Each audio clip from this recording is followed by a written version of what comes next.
Kamakailan lang ay inulunsad ng Pangulo sa pamamagitan ng Roro Caravan ang isang bahagi ng bagong Eastern Seaboard Route na nagmumula sa Surigao City, Surigao del Norte, patungong San Ricardo, Southern Leyte. Sunod na binagtas ng caravan ang bayan ng Naval sa Biliran Province, patungong Esperanza Port at Aroroy sa Masbate. Ang tawag namin dito is a seamless transportation system. Galing ka sa dagat, baba ka ng dagat, may karsada ka, tapos sakay ka ulit sa Roro, tapos baba ka ulit sa karsada, and then hanggang darating mo ang destination mo.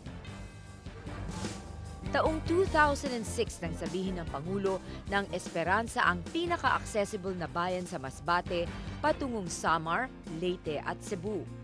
Siniguro ng mga concerned government agencies na mapabilis ang Esperanza Port Development Project. Napaka-importante nitong puerto na ito sapagkat ito ang kauna-unahang puerto na dadaungan ng ating mga barko galing sa Visayas. Sa ikatlong distrito ng Masbate na bibilang din ang ilang pangbayan na may Roro ports tulad ng Kawayan at Placer, pero ang Esperanza ang isa sa pinakamaliit at pinakamahirap na bayan sa Pilipinas. Pangunahing kinabubuhay ng mga taga rito ang pangingisda at pagsasaka. Matagal na rin nilang hinihintay ang magkaroon ng isang daungan at magsimula na ang operasyon ng roll-on, roll-off transportation para sa kanilang mga produkto. Talagang si Presidente para sa mahihirap nakikita ko.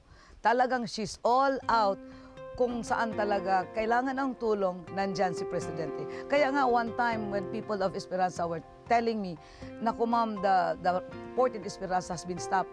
I said, you know, I still believe that when the President promises, she delivers.